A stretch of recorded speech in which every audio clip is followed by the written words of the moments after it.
Let's talk about Chelsea, Club World Cup champions, part of that team that won the Champions League last season, of course, and doing so well everywhere else. Antonio Rudiger wants to renew, but there are also other people who have to make decisions, I'm quoting right there. What's the latest on Rudiger? This one seems very interesting. I feel mixed messages here.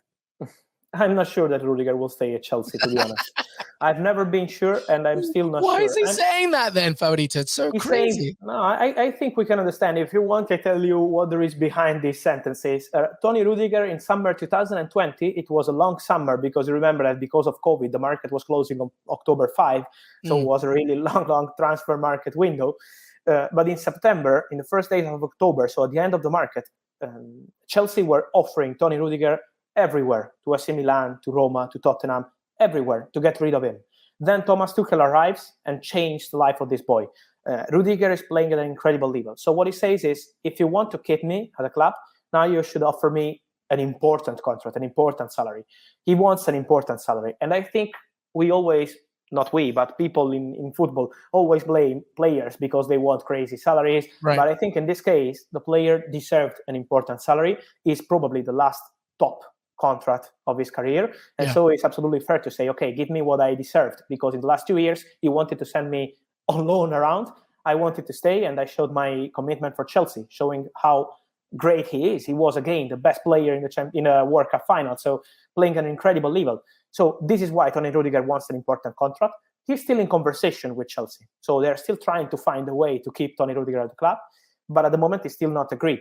And this is the message from Rudiger is, I want to stay. I love the club. I love the fans. I love Thomas Tuchel. I have great relationship with people into the club. But I want an important salary. So give me an important salary or it's going to be complicated. There you go. Similar-ish to Mohamed Salah, I guess. Just pay me what I'm owed, I guess. This, I guess, has some kind of direct or indirect connection with Chelsea's renewed interest in Jules Kounde. Is Chelsea renewing that interest in the Sevilla center back? Yes, they will need a center back. They needed a center back last summer, so they wanted to sign Kounde, also keeping at the club Rudiger and Christensen. Now the situation is different because, as we mentioned, Rudiger's situation is still open. It's not decided if he will stay or not, but it's still open. Christensen, I think there are huge chances for him to leave as free agent, with Barcelona pushing, also Bayern interested, so both clubs interested in signing Andreas Christensen. So they need a center back. They will go for a center back in the summer. Kounde is top of the list. I'm told that he's still top of the list. It's a player they want to sign. Since last summer, they were really close to sign Kounde, then they collapsed because of Sevilla. We know how difficult it is to negotiate with Sevilla, with Monchi for top players. And this is something that is not going to be easy in the summer for Kounde too. But I'm sure that Chelsea will try again. They're still in conversation with these agents. They want Jules Kounde.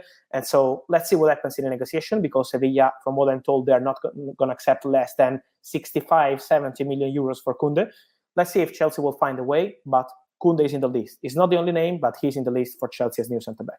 I want to keep track on, before we say goodbye to Chelsea, Azpilicueta, Christensen was mentioned. Of course, contracts are set to expire at the end of the season. Is that the end of them all? I mean, very loyal, especially Azpilicueta, loyal servant of the Blues. What's the latest there? Yes, for Christensen, as I say, it's not easy to find an agreement with him, to reach an agreement with Christensen, because they're offering the same contract they offered him in August. And so the moment Christensen is not accepting, Barcelona and Bayern pushing. And about Azpilicueta, Barcelona offered him a 2-year deal with an option to extend for a third season. Let's see what Azpilicueta will decide, because from Chelsea, they are still waiting for him to communicate what he wants to do. So it's up to Azpilicueta. Now he has Barcelona proposal on the table. Chelsea want him to stay, but it's up to the player. And so he will take his time and then make a final decision on his future.